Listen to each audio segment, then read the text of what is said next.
नमस्कार दोस्तों, स्वागत है आप सभी का आपके अपने YouTube चैनल SR क्लासेस में।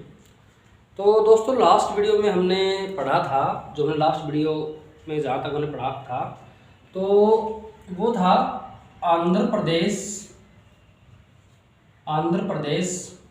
का गठन, आंध्र प्रदेश राज्य का गठन। तो दोस्तों, इसकी स्टोरी हमने जो पढ़ी थी, जो आंध्र प्रदेश राज्य का गठन हुआ था वो हुआ था 1 अक्टूबर 1953 को। ठीक है। और जो इसका तत्कालीन कारण था इसके गठन का, वो था आंध्र प्रदेश के श्री पोट्टी श्री रामुलु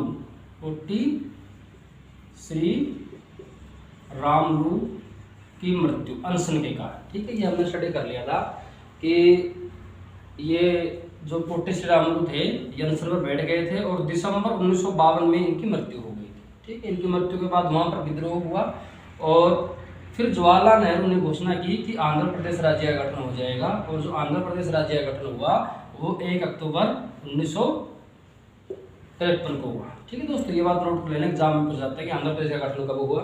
ये हुआ। दूसरा, ये भाषा के आधार पर बनने वाला पहला राज्य था। ठीक है, एक क्वेश्चन एग्जाम में आता है कि भाषा के आधार पर सबसे पहले कौन से राज्य का गठन हुआ था, तो आंध्र प्रदेश का हुआ था। कब हुआ था? 1 अक्टूबर 1953 में हुआ था। इसके गठन का तत्कालीन कारण क्या था? पोट्टी श्री रामुलु की मृत्यु, जो वहाँ के नेता थे, कैंसर के कारण मृत्यु हो गई थी, उसकी वजह से आंध्र प्रदेश का गठन करना पड़ा था। ठीक है, तो दोस्तों इसके बाद जस्ट क्या होता है कि बम्बई प्रांत था, जिसका मुंबई बोलते हैं। ठीक है, बम्बई बोलते हैं। अभी महाराष्ट्र है, गुजरात है। पहले ये महाराष्ट्र गुजरात नहीं होते थे, तो बम्बई प्रांत होता था। ठीक है, तो जब उन्होंने पता लगा कि आंध्र प्रदेश का गठन हो गया है भाषा के आधार पर, ठीक है, कौन सी भाषा के आधार पर? तेलुगु भाषा के आधार पर। तमिलनाडु को तमिलनाडु मिल गया। तो बम्बई में जो गुजराती और मराठी रहते थे उन्होंने भी आवाज़ उठाई कि हमें भी अलग राज्य की रिक्वायरमेंट है। ठीक है, तो जो गुजराती थे वो चाहते थे कि बम्बई उनको मिले और जो मराठी थे वो चाहते थे कि बम्बई उनको मिले, तो उन्होंने भी मांग उठाई। ठीक है, तो इनको कंफ्यूज होके इनसे जब प्रॉब्लम पैदा हुई तो नेहरू ने क्या किया, एक आयोग की गठन की कि एक ऐसा आयोग बनाया जाए जो हमें पूर्ण रूप से रिपोर्ट दे कि कौन कौन से राज्य में या भारत के किस किस भाग में किस भाषा के लोग रहते हैं और कैसे कैसे हमने राज्यों का पुनर्गठन करना है। क्योंकि आंध्र प्रदेश का राज्य का तो बन गया था, तो ये स्वाभाविक था कि आगे आने वाले समय में और भी राज्य बनाने पड़ेंगे। तो उन्होंने कहा कि एक ऐसे आयोग बनाया जाए जो हमें एक्चुअल रिपोर्ट दे सके, वास्तविक हमें जानकारी दे सके कि किस तरह के लोग किस भाषा के लोग कहाँ रहते हैं और किस भाषा कैसे कैसे हमें डिवीजन करना होगा। ठीक है, तो इसके लिए क्या हुआ, एक व्यक्ति थे फजल अली। ठीक है, इनको बुलाया गया और फजल अली को ये काम सौंपा गया कि आप बताइए, एक आयोग बना दिया और आप बताइए कि हमें किस तरह से राज्यों का पुनर्गठन करना है। तो फजल अली आयोग की स्थापना हुई दोस्तों। ठीक है, एग्जाम में पूछा जाता है सीधा सीधा कि फजल अली आयोग की स्थापना कब हुई? 1953 में। ठीक है, फजल अली आयोग की स्थापना हुई 1953 में। इसके साथ दो व्यक्ति और थे। ठीक है, पहला था हमारा हृदयनाथ कंजरू, याद रखना, पूछ लिया जाता है हमारे एग्जाम में, हृदयनाथ कंजरू। और दूसरे थे A.M. पणिक्कर। ठीक है, पणिक्कर से याद रखना बस इसको, पणिक्कर। और ये हृदयनाथ कंजरू और फजल अली, इन तीनों लोगों ने मिलकर एक आयोग बनाया जिस आयोग को कहा गया फजल अली आयोग। ठीक है, और इसी आयोग को बोला गया राज्य पुनर्गठन आयोग। इसी आयोग को बोला जाता है दोस्तों। एग्जाम में आपका राज्य पुनर्गठन आयोग आ जाए या फजल अली आयोग हो जाए, दोनों एक ही बात है। एग्जाम में क्या पूछा जाएगा कि राज्य पुनर्गठन आयोग की स्थापना कब हुई थी? 1953 में। या फजल अली आयोग की स्थापना कब हुई थी? 1953 में। फजल अली के साथ साथ कौन थे? हृदयनाथ कंजरू और A.M. पणिक्कर, ये दो व्यक्ति और तीनों ने इनको फजल अली आयोग बनाया। ठीक है, इनको दोस्तों क्या हुआ कि 2 साल का टाइम दिया गया इनको। कितने साल का टाइम दिया गया? 2 साल का, कि आप 2 साल में हमें बता दीजिए कि किस तरह से हम राज्यों का पुनर्गठन करें। ठीक है, 2 साल में इन्होंने क्या किया, 1955 में इन्होंने रिपोर्ट दी, ठीक है। 1955 में इनकी रिपोर्ट आई और उन्होंने उनकी रिपोर्ट के आधार पर ही फिर क्या हुआ, जो ये हमारा राज्य पुनर्गठन आयोग था, 1955 में इनकी रिपोर्ट आई किसकी, फजल अली आयोग की। तो रिपोर्ट आने के बाद जो राज्य पुनर्गठन आयोग था, ये राज्य पुनर्गठन आयोग, इसको पारित कर दिया गया संसद में बिल पेश करके, और उसको राज्य पुनर्गठन अधिनियम बना दिया गया ये, ठीक है। अधिनियम, अधिनियम का मतलब था कानून। कानून कब बनते हैं, जब राज्यसभा और लोकसभा के अंदर बिल पारित हो जाता है, बिल पास हो जाता है, उसके बाद क्या बन जाता है, वो अधिनियम बन जाता है। तो जो राज्य पुनर्गठन आयोग था, यह राज्य पुनर्गठन अधिनियम बन गया 1956, और इसको हम राज्य पुनर्गठन अधिनियम 1956 के तहत पढ़ते हैं। तो आगे जितना भी नए राज्य बने वो राज्य पुनर्गठन अधिनियम 1956 के तहत बने, ठीक है।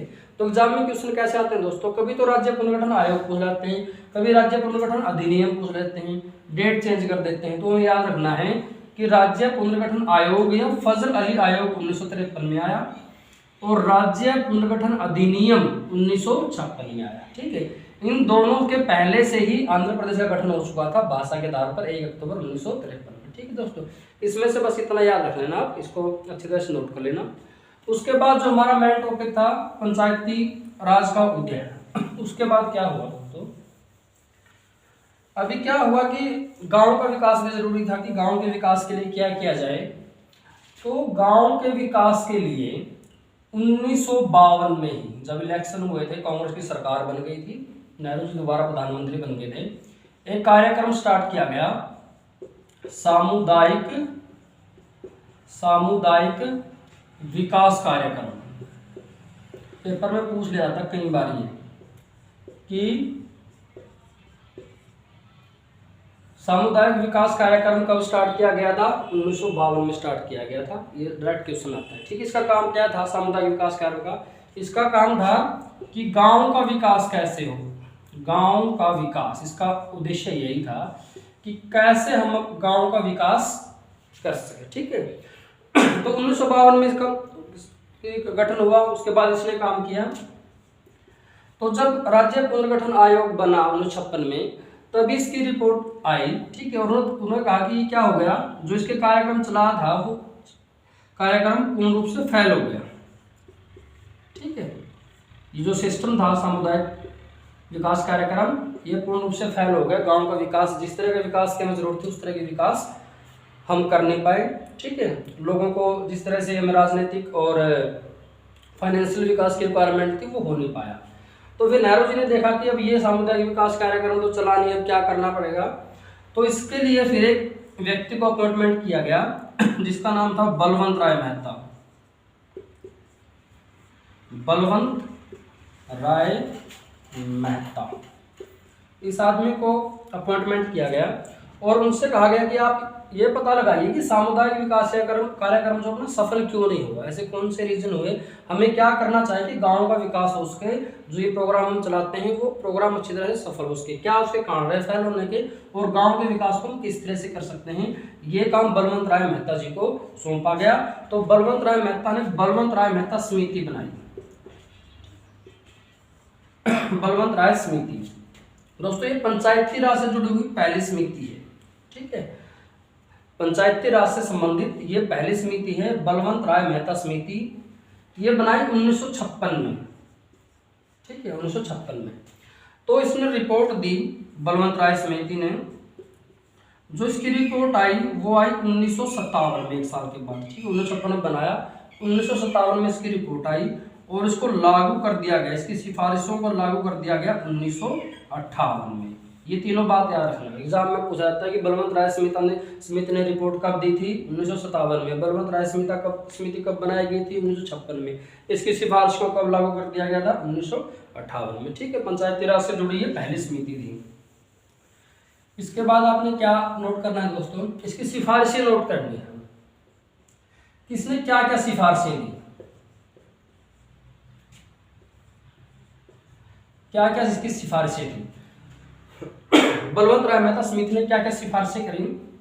इसने पहले कहा कि 3 टायर व्यवस्था हो, 3 टायर या त्रिस्तरीय बोल दिया जाता है इसको, त्रिस्तरीय व्यवस्था। इसने कहा कि त्रिस्तरीय व्यवस्था हो। त्रिस्तरीय व्यवस्था में किस तरह से हो, किस तरह की व्यवस्था का इसने बताया। इसने कहा कि जो सबसे ऊपरी लेवल है हमारा, जो आपका सबसे ऊपरी लेवल है वहां पर हो जिला स्तर, बीच का लेवल है उसको बोला ब्लॉक स्तर, इसको तालुका स्तर भी कह देते हैं दोस्तों। तालुका एग्जाम के बाद तालुका लिखा जाता है, ठीक है। और जो लास्ट का था, जो ग्राउंड था, उसको बोला गया ग्राम स्तर या ग्राम पंचायत, ठीक है, ग्राम पंचायत, ठीक है, ये बोला गया है। तो ग्राम सभा बोल देते हैं इसको, सारी बात नोट कर लेना, ये एग्जाम में पूछ लिया जाता है कई बार। ग्राम स्तर, ग्राम पंचायत, ग्राम सभा, ब्लॉक स्तर, तालुका, ये इसको पंचायत समिति भी बोलते हैं, पंचायत समिति, ठीक दोस्तों।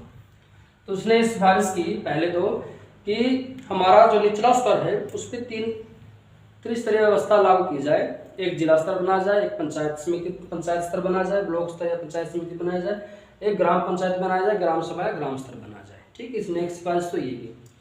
दूसरी सिफारिश इसने सबसे इंपॉर्टेंट क्या की थी, दूसरे में इसने ये कहा कि इलेक्शन के बारे में कहा इसने कि जो हमारा ग्राम स्तर है, एग्जाम हो जाता है कि ग्राम स्तर पर हमारे डायरेक्ट इलेक्शन हो, कि जो हम सरपंच होता है ना, सरपंच को हम डायरेक्ट चुने, डायरेक्ट ही चुनते हैं सरपंच के, वो डायरेक्ट डालते हैं, ठीक है। और जो हमारा ब्लॉक स्तर है या जिला स्तर है, जिला स्तर या हमारा फिर ब्लॉक स्तर है, उस पर क्या हो, इनडायरेक्ट इलेक्शन हो।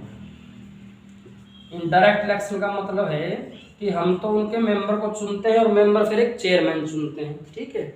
तो ये जो ग्राम स्तर होता है इसके डायरेक्ट इलेक्शन होते हैं, सरपंच के डायरेक्ट हम इलेक्शन डायरेक्ट करते हैं, सरपंच को डायरेक्ट चुनते हैं। लेकिन जो चेयरमैन होते हैं, जिला स्तर का चेयरमैन है या ब्लॉक समिति का जो चेयरमैन है, उसको हम इनडायरेक्ट चुनते हैं, हम उनके मेंबर चुनते हैं। मेंबर फिर आपस में इलेक्शन करते हैं और वो एक प्रधान को चुनते हैं, जिनको हम प्रधान बोलते हैं, ठीक है, या फिर चेयरमैन बोलते हैं, उनको चुनते हैं, वो इनडायरेक्ट। उसने सिफारिश की, ठीक है। और उसने तीसरी सिफारिश क्या की, तीसरी सिफारिश उसने ये की कि जिला स्तर पर जो चेयरमैन होगा, जिला स्तर पर जो चेयरमैन होगा वो डीसी होगा, ठीक है। उसने कहा जिला स्तर पर जो चेयरमैन होगा वो डीसी होगा। और इसके लास्ट जो सिफारिश थी उसने ये कहा कि जो जिला स्तर है, जो जिला स्तर है वो ओनली सलाहकार होगा, सलाह देगा वो कि क्या काम हमने करवाने हैं गाँव में, किस तरह से तरक्की करवाएं हम, किस तरह से विकास कराएं, उसकी ओनली सलाह देगा वो। और जो एग्जीक्यूटिव बॉडी होगी, जो काम करेगा, वो कौन करेगा, पंचायत समिति, पंचायत समिति। पंचायत समिति को क्या बोला गया, एग्जीक्यूटिव पावर दी गई, ठीक है, कि काम तो पंचायत समिति करेगी और जिला स्तर तो ओनली सलाहकार होगा। तो ये सिफारिश उसने दी थी, 3 स्तरीय व्यवस्था की दी। ग्राम स्तर पर डायरेक्ट इलेक्शन हो, जिला स्तर पर इनडायरेक्ट इलेक्शन हो, जिला स्तर का जो चेयरमैन हो डीसी हो, ठीक है, डिस्ट्रिक्ट कलेक्टर। और जिला स्तर पे क्या हो, जिला स्तर ओनली सलाहकार होगा, जो एग्जीक्यूटिव होगी वो पंचायत समिति होगी, ठीक है। तो इसकी सारी सिफारिशों को मान लीजिए, और जो पहले पढ़ चुके हैं इसकी सिफारिशों को 1958 के अंदर लागू कर दिया गया था। और पंडित जवाहरलाल नेहरू ने सबसे पहले राजस्थान के नागौर डिस्ट्रिक्ट में इसकी सिफारिशों को सबसे पहले कहाँ लागू किया था, एग्जाम में आता है ये, राजस्थान का डिस्ट्रिक्ट था नागौर, ठीक है। नागौर डिस्ट्रिक्ट में 2 अक्टूबर 1959 को ये लागू कर दी गई थी। एक तरीके से ये मान लें कि हम सबसे पहले नागौर डिस्ट्रिक्ट में लागू की थी, देखने के लिए, चेक करने के लिए कि ये कामयाब भी है कि नहीं है। तो सबसे पहले जो इस पंचायत सिस्टम हमारा स्टार्ट किया गया था राजस्थान के नागौर जिले में 2 अक्टूबर 1959। और उसके बाद ये पूछा जाता है 1 नवंबर 1959 को ही आंध्र प्रदेश, जो नया राज्य बना था भाषा के आधार पर, आंध्र प्रदेश में भी लागू कर दी गई थी। ठीक है दोस्तों, ये दोनों पॉइंट आपने याद रखने हैं। ये जो पंचायती राज है वो सबसे पहले कहाँ शुरू किया गया था? राजस्थान के नागौर डिस्ट्रिक्ट में 2 अक्टूबर 1959 में। उसके बाद 1 नवंबर 1959 को आंध्र प्रदेश में लागू किया था। जवाहरलाल नेहरू ने इसकी शुरुआत की। ठीक है, तो इसकी कुछ कमियां थी दोस्तों। इसकी कमियां ये थी कि इसने ये तो बता दिया कि किस किस तरीके से होगा, लेकिन ग्राम पंचायत को जब एग्जीक्यूटिव बॉडी बना दी गई, ग्राम पंचायत और पंचायत समिति, उनको काम चलाने के लिए धन की भी आवश्यकता होगी, तो फाइनेंस कहाँ से मिलेगा? तो इसकी कुछ कमियां थी। उसको सुधारने के लिए जो नेक्स्ट कमेटी आई हमारी, अगली जो कमेटी आई वो आई हमारी अशोक मेहता समिति। ठीक है, याद रखना दोस्तों इसको, अशोक मेहता समिति। यह आई थी हमारी 1977, डेट भी याद रखना है। ठीक है, जो हमारी बलवंत राय समिति आई थी वो 56 में बनाई थी, रिपोर्ट 1957 में आ गई थी। अशोक मेहता समिति 1977 में आई, और जो इसने रिपोर्ट पेश की थी, इसकी रिपोर्ट जो आई थी वो 1978 में आई थी। ठीक है, अब इसने क्या क्या, अशोक मेहता समिति ने क्या क्या सिफारिशें की? इसने एक तो कहा कि सिस्टम हमारा 2 टाइप होना चाहिए,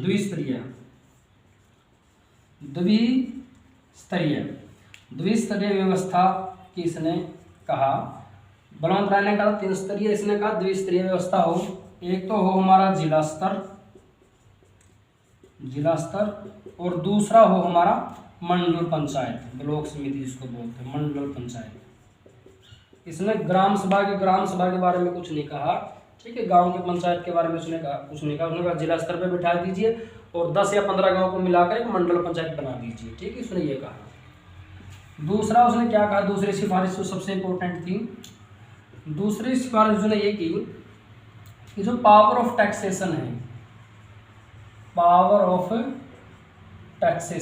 टैक्स लगाने की पावर, ग्राम पंचायत टैक्स लगाती है ना, जैसे पहले हमारे चूल्हा टैक्स होता था गांव में, छोटे छोटे टैक्स होते थे, तो पावर ऑफ टैक्सेशन दिया ताकि ग्राम पंचायत को कुछ इनकम हो सके। तो पावर ऑफ टैक्सेशन के बारे में सबसे पहले इसने कहा था। ठीक है, पावर ऑफ टैक्सेशन का मतलब इसे टैक्स लगाने की भी बात इसने की थी। Number 3 social audit. उसने कहा कि गांव में कुछ काम हुए कि नहीं हुए हैं, गांव के लोग ही देखे, सोशल ऑडिट करे, गली बनी है कि नहीं बनी है, कि जो ग्रांट आया वो गांव में लगा है कि नहीं लगा है, उसने गांव के लोग ही देखें, सोशल ऑडिट के बारे में इसने कहा। नंबर 4 इसने कहा कि एक पंचायत का अलग से मंत्रालय हो, पंचायत मंत्रालय। ठीक है, इसने कहा कि एक पंचायत का अलग से मंत्रालय बना जाए, ऐसा ना हो कि नहीं मंत्रालय में पंचायत को डाल दिया जाए, उस पर ध्यान न दिया जाए। एक अलग से मंत्रालय हो पंचायत का, जो पंचायत के सभी फंडिंग वगैरह और पंचायत के सभी काम को अच्छी तरह से कर सके। ठीक है, और नंबर 5 पे उसने कहा कि न्याय पंचायत की बात की। न्याय पंचायत की जो गांव के छोटे मोटे मुकदमे हैं उनके लिए न्याय, जैसे 2-4 गाँव या 10 गाँव इकट्ठे हो जाएंगे कि न्याय पंचायत बनाई जाए कि उनके मामले वहीं छूट जाए। ठीक है, और नंबर 6 उसने कहा कि विकास पंचायत के बारे में बात करें, विकास पंचायत, क्योंकि ग्राम स्तर तो इसने बताया नहीं था। ठीक है, ब्लॉक में मंडल पंचायत बताई थी, उसने भी विकास पंचायत हो जो ये देखे कि भाई 8-10 गाँव का जो ब्लॉक बना है, पूरा मंडल बना है, उनमें काम हुए हैं कि नहीं हुए। ये सिफारिशें थी हमारी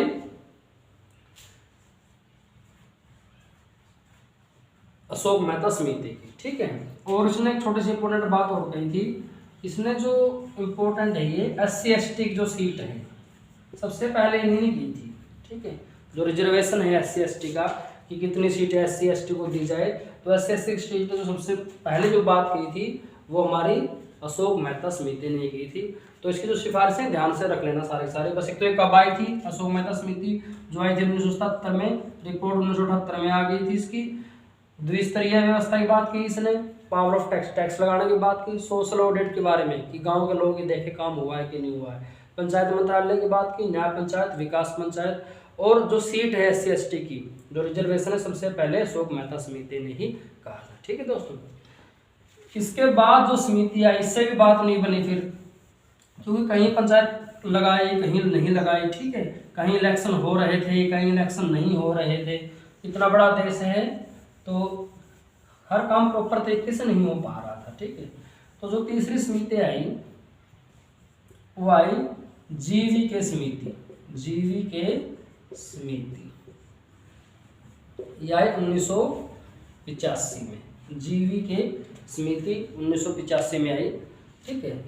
तो उसकी सिफारिशें दी, जो इम्पोर्टेंट सिफारिश थी इसकी, उसने क्या क्या किया GVK समिति ने। तो दोस्तों GVK समिति 1985 में जो उसकी सिफारिशें थी, तो सबसे पहली सिफारिश उसने ये कहा था कि इसने सबसे अलग बात कही, इसने 4 स्तर की बात की। नंबर 1 में क्या कहा इसने कि 4 स्तरीय व्यवस्था की इसने बात की, ठीक है। 4 स्तरीय व्यवस्था में कौन कौन सी? 3 व्यवस्था तो पहले ही थी, अशोक मेहता ने 2 कही थी, उसने ग्राम पंचायत को हटा दिया था, तो मंडल पंचायत तो जिला स्तर था। 3 स्तर की बात की बलवंत राय समिति ने, और GVK समिति ने 4 स्तर की बात की। उसने पहला स्तर जोड़ दिया राज्य का, राज्य स्तर, ठीक है, जिला स्तर से ऊपर राज्य स्तर बनाया जाए पंचायती राज के लिए। और नंबर 2 पे आ जाएगा हमारा जिला स्तर, नंबर 3 पे आ जाएगा हमारा ब्लॉक स्तर पंचायत समिति, और नंबर लास्ट में जो सबसे आएगा वो आएगा हमारा ग्राम स्तर, जहाँ गाँव के इलेक्शन करते हैं, ठीक है, ग्राम स्तर। सबसे पहले तो 4 स्तर की व्यवस्था की बात की, ठीक है, पहले सिफारिश में। इसकी जो दूसरी सिफारिश थी, दूसरी सिफारिश में इसने जोर दिया कि जो हमारा जिला स्तर है, जो हमारा जिला स्तर है उसको और ज़्यादा इम्पोर्टेंस दी जाए, ठीक है, इसको महत्वपूर्ण बनाया जाए, कि जो सारी के साथ सारी प्लानिंग होती है, गांव स्तर की प्लानिंग, वो जिला स्तर पर की जाए, जिला स्तर को एक इम्पोर्टेंट रोल दिया जाए और उसके बाद आगे की कार्रवाई की जाए। पहले क्या होता था कि जिला स्तर को ओनली सलाहकार बना दिया जाए, आप सलाह दीजिए, ग्राम पंचायती देखेंगी या फिर ब्लॉक समिति देखिए क्या करना है क्या नहीं करना है। बट इसने कहा कि जिला स्तर को महत्वपूर्ण बना दीजिए, प्लानिंग सारे जिला स्तर पर होनी चाहिए, फंडिंग जिला स्तर से होनी चाहिए, उसके बाद आगे की कार्रवाई होनी चाहिए, ठीक। इस पर जिला स्तर पर ज़्यादा इसने जोर दिया। उसके बाद इसने जो सबसे इम्पोर्टेंट की, इसने कहा कि इलेक्शन प्रॉपर हो, रेगुलर इलेक्शन हो। जैसा कि मैंने बताया कि पहले हमने बात की कि इलेक्शन अच्छी तरह से नहीं हो पाया, कई इलेक्शन हो रहे हैं किसी स्टेट में इलेक्शन हो ही नहीं रहे हैं। तो इसने कहा कि इसको रेगुलर इलेक्शन करा, ग्राम पंचायत के इलेक्शन हमारे रेगुलर हो, ठीक है। और सबसे इम्पोर्टेंट इसकी यही चीज़ है, आपको बस मैक्सिमम आपको यही याद रखनी है कि एग्जाम में पूछा जाता है कि ऐसी कौन सी समिति थी जिसने 4 स्तर की बात की थी, तो GVK समिति थी जो 1985 में आई थी, ठीक है। यहाँ से क्वेश्चन इंपॉर्टेंट उठता है 4 स्तरीय व्यवस्था। बाकी इतना इंपॉर्टेंट नहीं है, बस रेगुलर इलेक्शन की इसने बात की, ठीक है, जिला स्तर की इसने बात की। और इसने एक बात और कही थी जो इम्पोर्टेंट है, इसने कहा था कि जो हमारी पंचायती राज व्यवस्था अभी तक जो चली हुई है वो है ग्रास विदाउट रूट, इसने इम्पोर्टेंट बात कही थी, ठीक है, ग्रास विदाउट रूट। इसका मतलब होता है कि बिना जड़ों की घास तो है लेकिन उसकी जड़ नहीं है, मतलब कि पंचायती राज व्यवस्था तो है लेकिन उसकी जड़ें मजबूत नहीं है, इसलिए विकास हो नहीं पा रहा है, ठीक है। क्योंकि जो काम करते थे वो जिला के अफसर, DC हो गया, SDM हो गया, वही काम करते थे, लोगों का तो कोई महत्वपूर्ण रोल ही नहीं था। जो सरपंच बने हैं, जो राजनीति में भागीदारी लोगों की, उनका तो काम ही सोशल ऑडिट नहीं हो रहे थे। अब गाँव में सड़कें बनी हैं कि कोई काम सरकारी हुआ है कि नहीं हुआ, तो लोगों का तो कोई रोल ही नहीं है। SDM DC ने लिख दिया कि बन गया जी, तो बन गया, जब बना हो चलो बना हो। तो इस बात को उसने ध्यान दिया था कि जिला स्तर पर क्या हो, जिला स्तर का इंपॉर्टेंट रोल हो। और इसने एक पोस्ट बना दी, क्या कौन सी पोस्ट बना दी, एक पोस्ट का सुझाव दिया, ठीक है, कि डिस्ट्रिक्ट डेवलपमेंट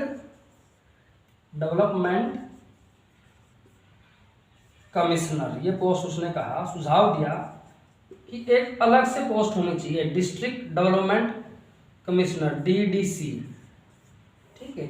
जो ये होगा, ये उसका मेन अधिकारी होगा जिला परिषद का, और ये देखेगा कि काम हो रहे हैं कि नहीं हो रहे हैं, ठीक है।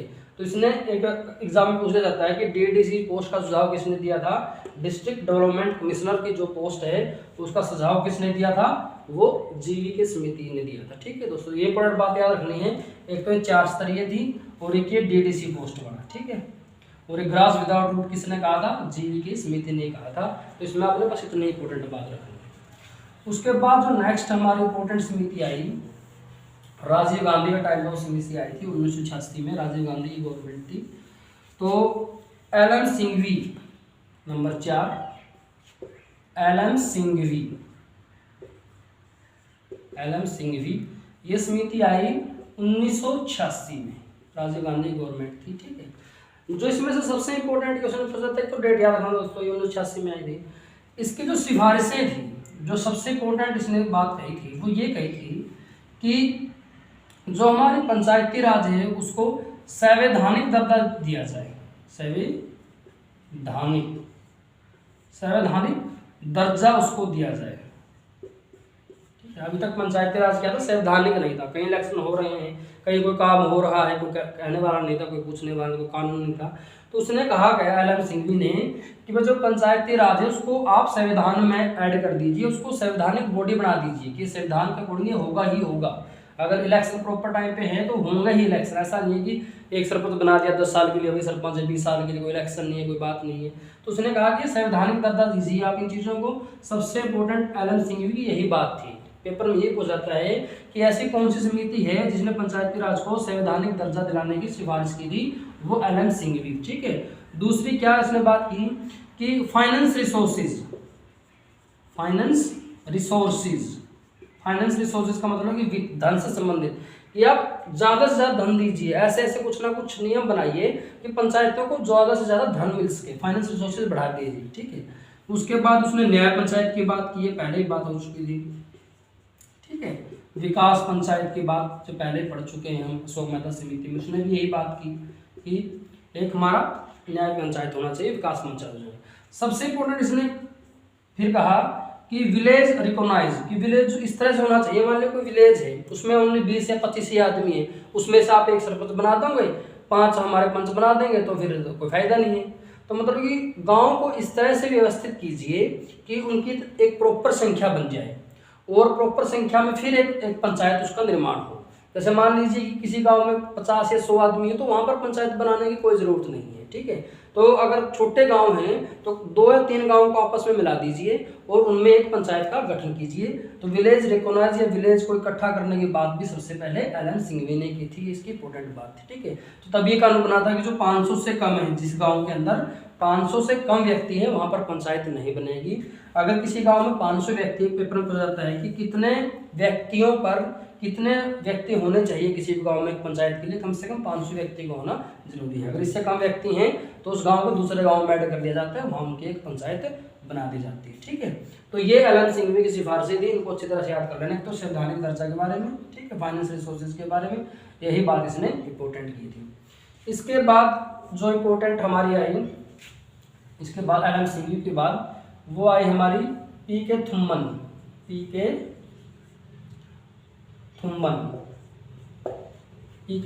समिति। ये कब आई दोस्तों? इसकी डेट याद रखना, ये 1988 में आई। ठीक है, पी के थुम्मन समिति 1988 में आई। और इसकी सिफारिशें क्या थी?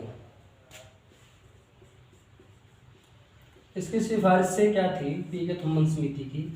उसने कहा कि एक तो भाई आप इलेक्शन रेगुलर करवा लीजिए। ठीक है, जो इलेक्शन है हमारे, इलेक्शन हमारे क्या हो, रेगुलर हो, और 5 ईयर प्लान दिया था इसने, 5 ईयर, 5 साल के बाद हो। ठीक है, 5 ईयर प्लान दिया था कि 5 साल के बाद इसके रेगुलर इलेक्शन होने चाहिए, पी के थुम्मन समिति ने। और दूसरे इसने कहा था कि स्टेट फाइनेंस कमीशन की स्थापना की जाए। स्टेट फाइनेंस मतलब राज्य वित्त कमीशन, राज्य वित्त परिषद लगा दीजिए, कि जो स्टेट फाइनेंस मतलब कि वित्त आ गया, पैसे संबंधित है, कि राज्य जो वित्त आयोग हो गया, राज्य वित्त कमीशन जो होगा, वो अलग से फंड बनाएगा ग्राम पंचायतों के लिए, अलग से पैसा निकालेगा। ऐसा नहीं कि बजट से ही पैसा दिया जाए। जो स्टेट फाइनेंस कमीशन होगा वो अलग से बजट तैयार करेगा पंचायतों को, और वहाँ से पैसा पास होगा। ये इसकी पी के थुम्मन समिति की 1-2 इंपॉर्टेंट है। स्टेट फाइनेंस कमीशन की बात इसने कही थी 1988 में, ये बात आपने याद करना है। ठीक है दोस्तों, और जो लास्ट हमारी रह गई है वो रह गई हमारी गडगिल। इसमें से क्वेश्चन पूछ ले जाते हैं दोस्तों। गडगिल समिति, ये कब आई थी? ये आई थी हमारे 1988 में ही, इसके जस्ट बाद पी के तुमन 1988 में आई थी, ये भी 1988 में आई थी। इसकी जो सबसे इंपॉर्टेंट बात क्या थी गडकरी समिति में, इसकी जो सिफारिशें थी सबसे इंपॉर्टेंट ये थी कि SC ST और वुमेन, अभी तक औरतों की बात किसी ने नहीं की थी, ठीक। SC ST की बात तो अशोक मेहता ने कही थी कि SC ST की सीट हो, लेकिन वुमेन के बारे में किसी ने नहीं कहा था। तो जो वुमेन का रिजर्वेशन है SC ST के साथ, जो वुमेन का भी रिजर्वेशन है वो गडकरी समिति ने कहा था, ठीक है। गडकरी समिति ने कहा था कि वुमेन को भी आरक्षण दीजिए। और दूसरा इसने कहा गया कि स्टेट इलेक्शन कमीशन हो, स्टेट इलेक्शन कमीशन, राज्य चुनाव आयोग हो जो इनके इलेक्शन करवाए। तो स्टेट इलेक्शन कमीशन की बात किसने की थी, गडकरी समिति ने। SC ST के साथ वुमेन के आरक्षण की जो बात की थी वो किसने की थी, 1988 में। और पी के थुम्मन ने क्या कहा था, स्टेट फाइनेंस कमीशन, और स्टेट इलेक्शन कमीशन ने कहा था गडकरी समिति ने। तो ये कुछ इंपॉर्टेंट हमारी समितियाँ हैं दोस्तों, इनमें से क्वेश्चन पूछे जाते हैं हमेशा, तो इनको नोट कर लेना अच्छी तरह से नोटबुक में। और जो जो इनकी सिफारिशें थी, सिफारिशें पूछ ली जाती है, कौन सी समिति ने कौन सी सिफारिश दी थी, वो सिफारिशें याद रखना। जैसे फॉर एग्जाम्पल कुछ पंचायती राज से जुड़े कुछ क्वेश्चन अगर मैं यहाँ पर हम डिस्कस करें, जैसे पंचायती राज से जो सबसे पहले क्वेश्चन बनता है हमारा, वो बनता है कि पंचायती राज के जो जनक है वो किसे बोला जाता है, ठीक है, क्योंकि वीडियो में सारी बातें डिस्कस नहीं हो पाती। तो पंचायती राज के जनक का काफी बार क्वेश्चन आता है, इसका आंसर आएगा दोस्तों लॉर्ड रिपन। लॉर्ड रिपन ने सबसे पहले स्थानीय स्वशासन आ जाए या पंचायती राज है, एक ही बात है, स्थानीय स्वशासन, स्थानीय स्वशासन, यही बात है कि जो स्थानीय है, जो नीचे का लेवल है, जो गांव है, वहां का शासन के बारे में, पंचायती राज के बारे में, उनके जो जनक है वो लॉर्ड रिपन है। और जो ये पूछ लिया जाए कि स्थानीय स्वशासन या पंचायती राज के वास्तुकार कौन है, वास्तुकार पूछ लिया जाए या फिर शिल्पी पूछ लिया जाए, तो शिल्पी कौन है, सबसे पहले कौन सी बनी थी, बलवंत राय कमेटी, बलवंत राय मेहता कमेटी, ये जो है बलवंत राय मेहता है, ये इसके वास्तुकार या शिल्पी माने जाते हैं, ठीक है दोस्तों। एक क्वेश्चन ये पूछा जाता है कि जो पंचायत का जो संविधान में उल्लेख है वो कहाँ है, तो भाग 4 में, ठीक है, भाग 4 में हमारे DPSP हैं, ठीक है, राज्य के नीति निर्देशक तत्व, उसके अनुच्छेद है 40, पेपर में काफी बार आ गया है। अनुच्छेद 40 में पंचायतों के बारे में कहा गया है कि राज्य को पंचायतें बनानी चाहिए जिससे कि गाँव का विकास हो सके, वहाँ का अच्छी तरह से जो वहाँ की राजनीतिक व्यवस्था है वहाँ की